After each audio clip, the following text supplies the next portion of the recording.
Morning all. There seems to be some kind of confusion as to whether you're able to get vitamin D from a red and infrared therapy lamp. Now, the simple answer is no, you can't, because in order to synthesize vitamin D, your skin needs to be subjected to wavelengths in the region of 290 to 320, or the UVB part of the spectrum. Now, of course, you can ingest vitamin D via supplementation, via food sources, etc., etc.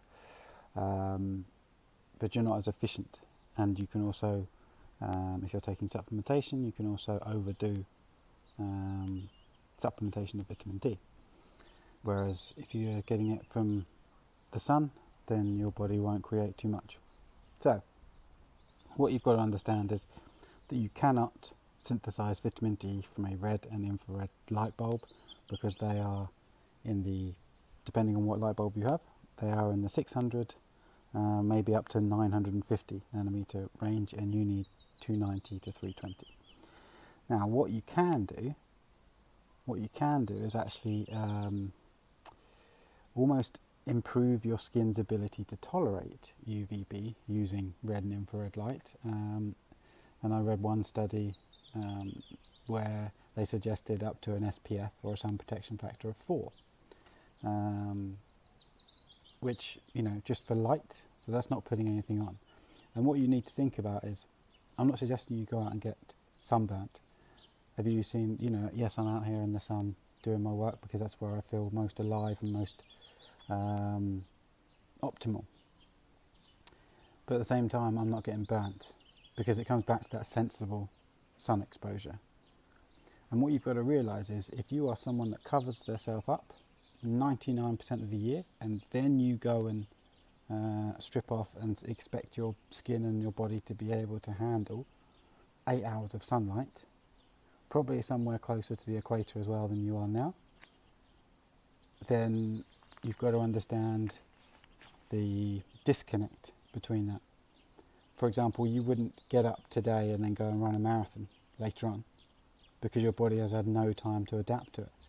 Your skin is not your skin is not adapted to it. And much like any other organ in the body or any other part of the body, your skin adapts to your surroundings.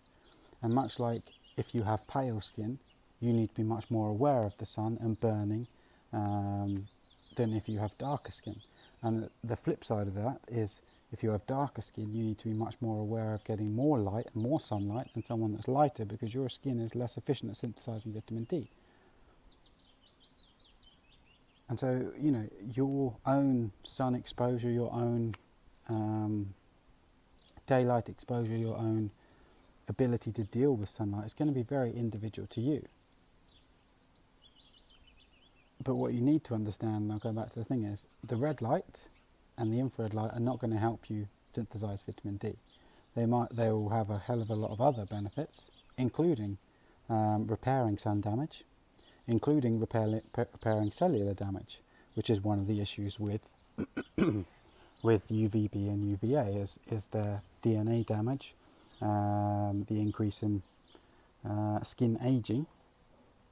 But again, the red light isn't going to do anything about that, but it repairs DNA damage. It helps protect against the sun, and it prevents premature aging. So actually, is the red light and sunlight your best friend? Is supplementing with the red and infrared going to be your best friend? It's going to be a good friend if you have it, if you have the opportunity to get one, absolutely. Because don't forget, is the sunlight at the moment, that's putting out red and infrared right now. You just can't see it. Well, you can see the reds, but you can't see the infrareds.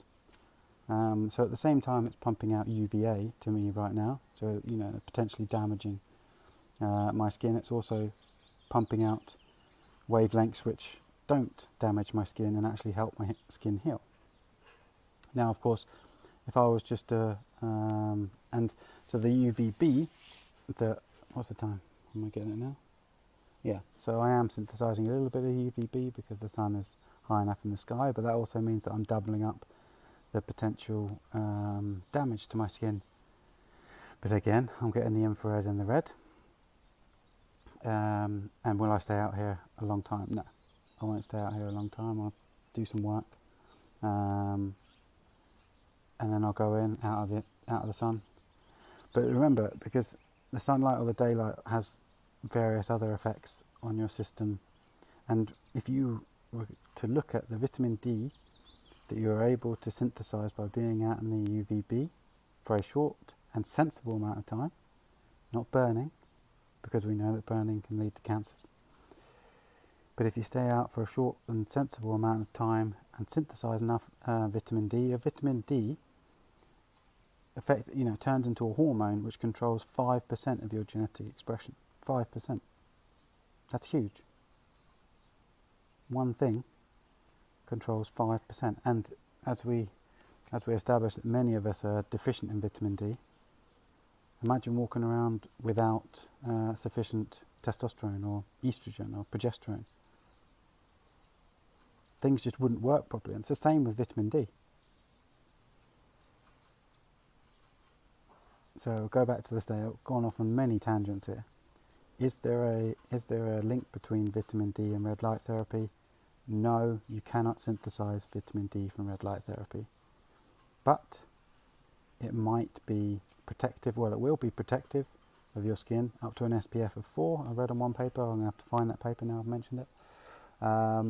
And it will help with DNA damage. It will help prevent premature aging of the skin. And it will help with sun damage. So there we go. That's the link. It will help with certain things that are associated with sun damage and therefore UVA, UVB exposure, but it will not allow you to synthesize vitamin D. Have a great day. Get enough light. Stay healthy.